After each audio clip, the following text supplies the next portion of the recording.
Well, Nick, that's a hard act to follow. Mine's more serious, so I won't be making too many jokes unless I can think of it while I'm making the speech. Give me a chance to get this all out of the packet that I've got here.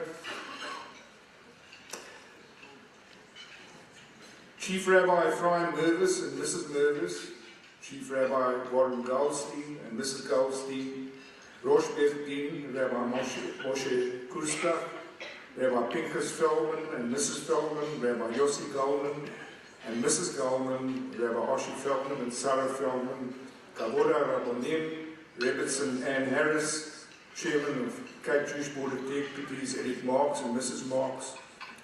All protocols observed, ladies and gentlemen. On behalf of the Garden Shul, the Jewish Board of Deputies, I welcome you all to this event, a milestone in the history of the South African Jewish community.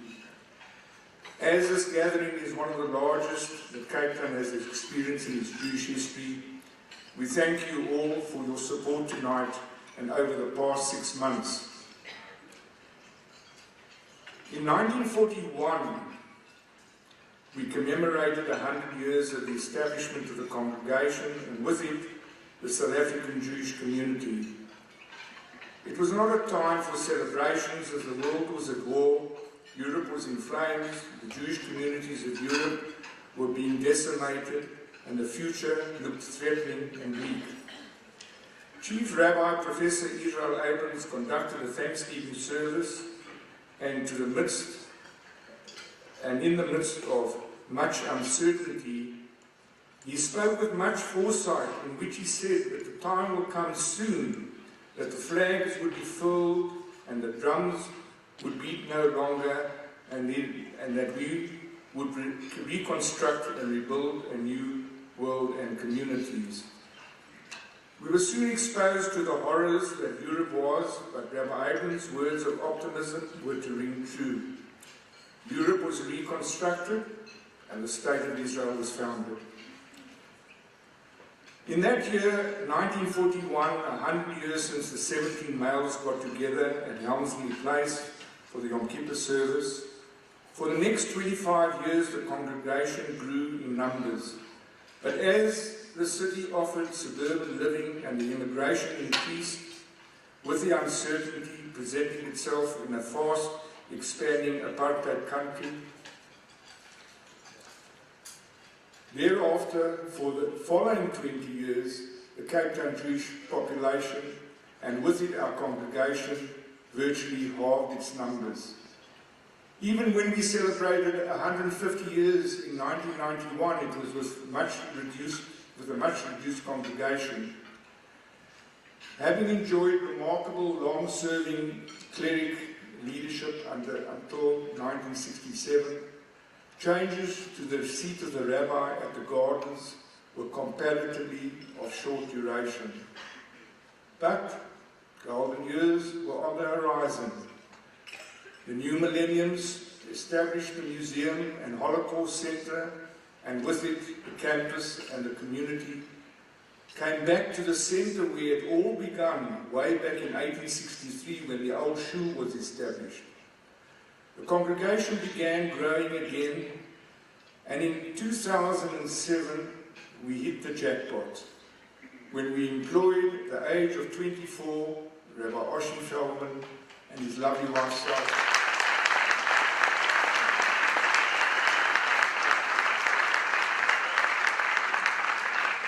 The aging community began being revitalized again with young members and the young children.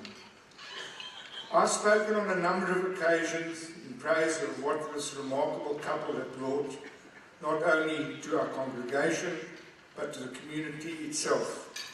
I've always said that if he chose to give up the rabbinate, his drive and marketing and organizing skills would find him in the chair of one of the great corporations in the world.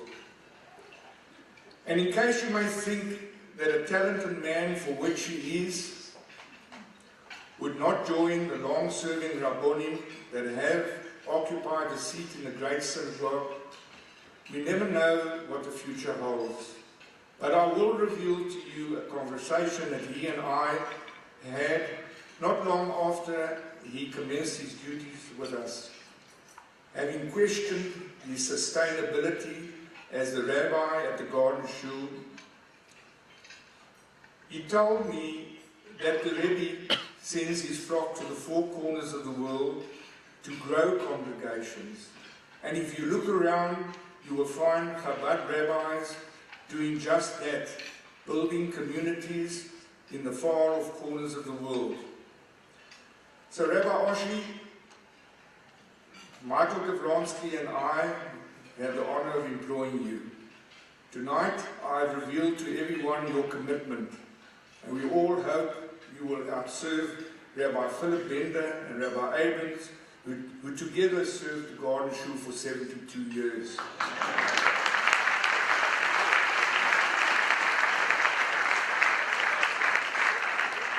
And that will make you 96. I have been very privileged to have served on the committee of the Garden Shul for nearly 30 years, and for many years had refused the position I now hold. It has been a journey of joy and satisfaction, but at times troubling.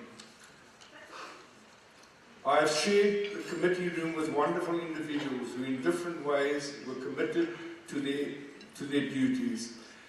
But as the late Chief Rabbi Cyril Harris observed and spoke about, he had seldom come across a congregation that was so committed with their love and devotion to their shul and its members. He called it a passionate bond. Make no mistake, there were some difficult times when we were not sure that the congregation would survive its tribulations. But today, we certainly enjoy the fruits of our labor and the golden years that have come with it. In essence, tonight we celebrate an amazing milestone in our history, and I wish to thank the Jewish Board of Deputies, both here in Cape Town and Johannesburg, who recognized that this was also the community celebration, and so readily offered to share the year of celebrations that we are enjoying.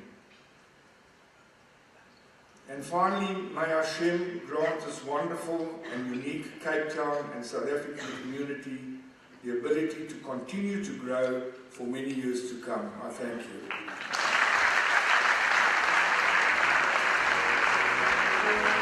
Thank you, Sonny. Yeah. And thank you to you too. Thank you, Sonny, for observing all the protocols in a manner I was not able to. I'm not a member of the Garden Shul, but I have some personal history with the shul. My dad came from the Namakoland. Want hulle was boerejude. Is dat boerejude hierso? Yeah. And he celebrated his bar mitzvah at the Garden Shul in July 1933, and he got as presents a Kiddush cup and a pair of socks. Because Omar Rabinovich said the presents must be kosher.